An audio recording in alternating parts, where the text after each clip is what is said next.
वहाँ पर एक बहुत बड़ी सी चीज़ मूव कर रही थी और कुछ ही देर में उन लोगों पर रिवील होता है कि ये जो बड़ी सी चीज़ मूव कर रही है एक बहुत बड़ा सा सांप था।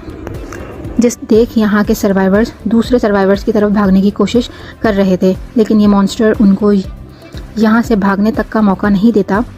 क्योंकि वो सब लोगों को एक ही निवाले में निकल रहा था और साथ ही वो अपनी दुम के अटैक से लोगों को ऊपर हवा में उछाल रहा था। यहाँ कॉन्ग उस मॉन्स्टर से किसी तरह से भी अपनी बेटी को बचाना चाहता था, इसलिए वो बगैर डरे अपनी बेटी को बचाने के लिए आगे बढ़ता है। लेकिन यहाँ पर एक और आदमी उसे पकड़ लेता है क्योंकि वो आदमी कॉन्ग की जान बचाना चाहता था।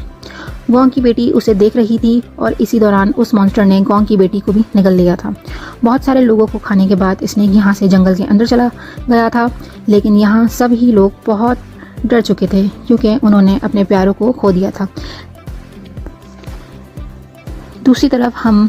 कॉन्ग को देख रहे थे जो बहुत ज़ोर ज़ोर से रो रहा था और उसी दौरान उसे अपनी बेटी की तरफ से वॉकी टॉकी पे सिग्नल्स मिलते हैं, जिसके बाद वो अपनी बेटी के पीछे जाने का डिसाइड करता है। असल में वॉकी टॉकी का मतलब था कि वो लोग सांप के अंदर मरे नहीं थे, इसलिए अब कॉन्ग के साथ साथ एक और आदमी जिसका नाम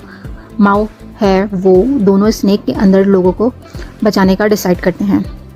जबकि यहाँ के बाकी सब लोग भी उसकी मदद करने को मान जाते हैं। जिसके बाद काफ़ी सारे लोगों का ग्रुप उन लोगों को बचाने के लिए जंगल के अंदर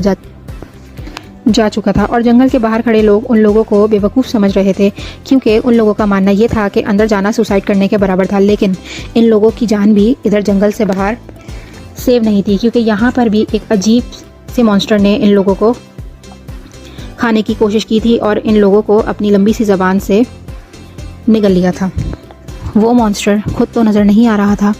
लेकिन अपनी लंबी लाल रंग की ज़बान से लोगों को निगल रहा था।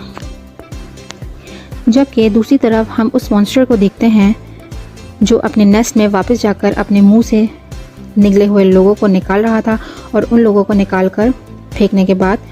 वो और फूड जमा करने वापस चला जाता है। जबकि उस नेस्ट में हम लोगों को देखते हैं जिनमें से कुछ लोग अभी ज़िंदा बच गए थे और उनमें कॉन्ग की बेटी भी शामिल थी। यहाँ पर जो कैप्टन बचा था वो यहाँ से निकलने का रास्ता ढूंढता है और यहाँ से निकलने की कोशिश करता है, लेकिन बस किस्मती से उन लोगों को यहाँ से निकलने का कोई रास्ता नहीं मिलता। और इन्हीं सब के साथ यहाँ एक और बुरी चीज़ ये थी कि यहाँ पर उस मॉन्स्टर स्नेक के अंडे भी मौजूद थे जिन्हें वो कैप्टन हाथ लगाकर देखना चाहता था, लेकिन उसके हाथ लगाने से पहले कॉन्ग की बेटी